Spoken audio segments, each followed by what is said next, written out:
안녕하세요. 역사를 누리다입니다. 이번 편은 충청남도 네 번째 지역인 아산시에 대해 알아보겠습니다. 아산시는 충청남도에 위치한 인구 35만 명의 도시입니다. 1995년 도농통합 직후까지 인구가 계속 정체되어 있던 도시였는데 대기업 단지들이 들어서고 2기 신도시 아산 신도시가 건설되면서 20년 만에 인구가 2배 넘게 늘어났습니다.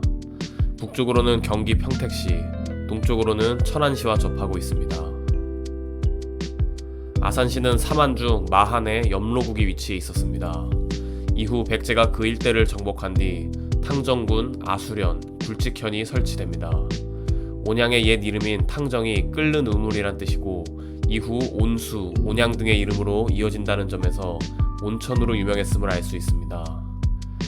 이후 1914년 조선 총독부의 부군면 통폐합에 따라 아산군, 온양군, 신창군이 아산군으로 통합됐습니다. 이것은 일본이 청일전쟁의 대승지인 아산만을 기념하기 위해 군 명칭을 아산군으로 정했고 온양은 아산군 온양면으로 변경됐습니다. 1941년 온양면이 온양읍으로 승격되었고 1986년부터 95년까지 온양시로 존재했습니다. 1995년 도농복합시 출범에 따라 온양시와 아산군이 분리 9년 만에 아산시로 통합되어 온양시는 역사 속으로 사라졌습니다. 아산시 관광지로는 현충사와 아산 3대 온천이 있습니다. 현충사는 충무공 이순신 장군의 영정을 모신 사당이자 충무공의 업적을 기리는 사당입니다. 지방 유생들이 충무공의 숭고한 호국 충절의 정신과 애민 정신을 기리자는 뜻에서 사당을 세울 것을 조선 조정에 건의하였습니다. 이듬해 1707년 숙종의 어명하에 지금의 아산에 있는 이순신 생가에 충무공의 충성스러운 마음을 기리고 나타낸다는 뜻의 현충이라는 이름을 붙여 세워졌습니다. 1865년 어린 고종을 대신하여 섭정을 맡았던 흥선대원군이 전국 서원 철폐 명령을 내리게 됨에 따라 현충사도 철폐되어 역사의 뒤안길로 사라지기도 했습니다. 일제치하의 현충사 부지가 경매에 넘어갔는데 1931년 동아일보의 보도를 통해 뜻있는 인사들이 충무공 유적보존회를 조직하고 전국 각지에서 성금을 모금하여 빚을 갚고 남은 금액으로 1932년 현충사 사적비를 건립했습니다. 이후 박정희 대통령 시절 이순신 장군의 성역화 과정이 진행되면서 1962년 충무공이 생전에 사용한 유물들을 전시하는 전시관이 개장되었고 1966년 현충사의 경역을 확장하여 1967년 충무공의 영정을 모신 본전과 충무공이 묵과시험을 받던 시절 지냈던 가옥과 활터가 개장되기도 했습니다. 그리고 아산시는 온천도시답게 새 온천이 존재합니다.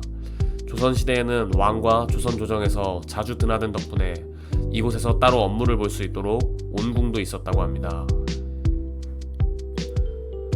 아산시 행정구역에 대해 살펴보겠습니다. 첫 번째는 온양동입니다. 온양동은 아산시의 중심지이며 아산시청의 소재지입니다. 온양동 출신 인물로는 배우 서우가 있습니다. 두 번째는 배방읍입니다. 배방읍은 배방산에서 유래하였습니다.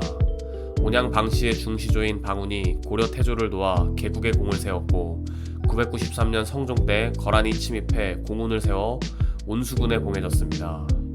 이후 배방산 일대의 땅을 하사받은 뒤 산 이름을 방시를 우러러본다는 뜻으로 배방이라 불렀습니다. 배방읍은 충청권 읍들 중 가장 인구가 많다고 합니다. 배방읍 출신 인물로는 조선 전기 문신 맹사성이 있습니다. 세 번째는 염치읍입니다. 염치읍의 지명은 옛날 이곳까지 소금배가 들어와서 소금을 쌓아두었다는 소금산이 있는데 소금산의 돌이 모두 휘어서 소금같이 보이기 때문이라고도 합니다. 염치읍 출신 인물로는 이순신 장군의 부인 방수진이 있습니다. 네 번째는 도고면입니다. 도고면의 지명은 남쪽에 솟은 도고산에서 비롯됐는데 도고는 도덕이 높다는 뜻이 되기도 하고 또 조선시대에 이 산에 7개의 사찰이 있었던 점으로 미루어 승려가 수행하여 도를 높인다는 뜻의 불교적 명칭으로 볼 수 있다고도 합니다. 도고면 출신 인물로는 배우 양금석, 개그맨 최양락, 개그맨 장동민, 배우 은문석이 있습니다. 다섯 번째는 둔포면입니다. 둔포면은 삽교천 건설 전 바닷물이 들어오는 포구였습니다. 그래서 예전에는 소금배들이 많이 드나들었다고 합니다. 둔포면 출신 인물로는 개화파 겸 친일파 윤치호, 윤보선 대통령이 있습니다. 여섯 번째는 선장면입니다. 선장면은 1917년 삽교천 하류에 있는 선장포의 이름을 따서 선장면으로 고쳤습니다. 지명은 선장포 항구가 신선의 손바닥같이 생겨서 유래되었다고 합니다. 일곱 번째는 송악면입니다. 송악면은 송악산의 이름을 따서 지었습니다. 송악이란 이름은 고려의 도읍지인 개성의 또 다른 이름인 송악을 비롯하여 인근 당진군에도 송악면이 있으며 이는 고대 부족국가의 도읍지를 의미하는 솔부리와 관련이 있을 것으로 보고 있습니다. 여덟 번째는 신창면입니다. 신창면은 고려 태조 때 처음 붙여진 이름이지만 따로 특별한 내력이 전해지지 않는데 새롭게 번창하기를 바라는 기원지명으로 볼 수 있습니다. 아홉 번째는 영인면입니다. 영인면 지명은 인근 영인산과 관련이 있습니다. 영인면은 과거 아산군의 역사적 중심지로 실제 조선시대 때 아산현 관아와 아산향교가 있던 지역입니다. 열 번째는 음복면, 인주면, 탕정면입니다. 1914년 일제 행정구역 개편 때 음복면은 아산의 삼국시대 이름인 음봉을 따왔습니다. 음봉의 지명은 산봉우리에 햇빛이 비추지 않고 그늘진 곳이라는 내용이 전해오고 있습니다. 인주면의 면명은 아산현의 고려 전기 이름을 따서 붙여졌습니다. 그리고 탕정면은 온양의 백제시대 이름인 탕정을 따왔습니다.